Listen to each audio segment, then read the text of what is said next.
இன்றைக்கி நம்ம lunch box சீரீஸில் நம்ம பார்க்கக்கூடியது கொண்டக்கடலை சாதம். ஸ்டவ் ஆன் பண்ணிக்கோங்க, கடாய் வச்சுக்கோங்க. கடாய் ஹீட் ஆனோடனே ஒரு குழிக்கரண்டி ஆயில் சேர்த்துக்கோங்க. இதோட 1 டேபிள் ஸ்பூன் கீ சேர்த்துக்கோங்க.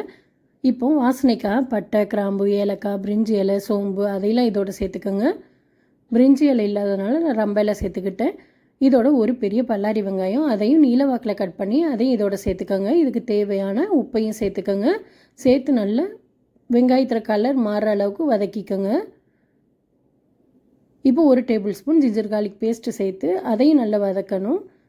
ஜிஞ்சர் கார்லிக் பேஸ்ட்டோட அந்த ரா ஸ்மெல் போகிற அளவுக்கு நல்லா வதக்கிக்கோங்க. இதோட ஒரு பெரிய தக்காளி அதையும் சின்ன சின்னதாக கட் பண்ணி இதோட சேர்த்துக்கோங்க. சேர்த்து லைட்டாக வதக்கிக்கோங்க.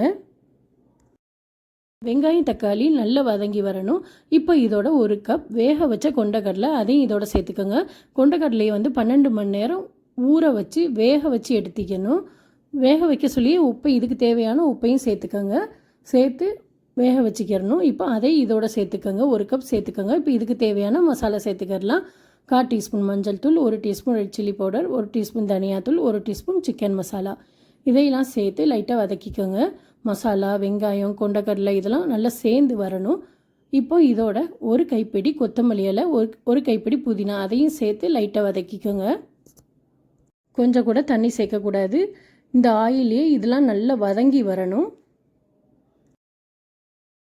இதோட இப்போ 2 கப் வேக வச்ச சாதம் அதையும் இதோட சேர்த்துக்கோங்க. சாதம் எப்போதுமே உதிரி உதிரியாக இருக்கணும். 2 கப் சாதம் இதோட சேர்த்துக்கோங்க. நான் சொன்ன அளவில் நீங்கள் செஞ்சால் இதை 3 பேர் தாராளமாக சாப்பிடலாம். சாதம் சேர்த்த பிறகு இதை நல்லா கலந்து விட்டு இறக்கணும். சூப்பரான சுவையான கொண்டக்கடலை சாதம் ரெடி ஆயிடும். இதை நம்ம லஞ்சுக்கும் லஞ்ச் பாக்ஸுக்கும் கெட்டி கொடுக்க சொல்ல இதோட டேஸ்ட் ரொம்பவே நல்லா இருக்கும். கட்டாயம் ட்ரை பண்ணி பாருங்கள்.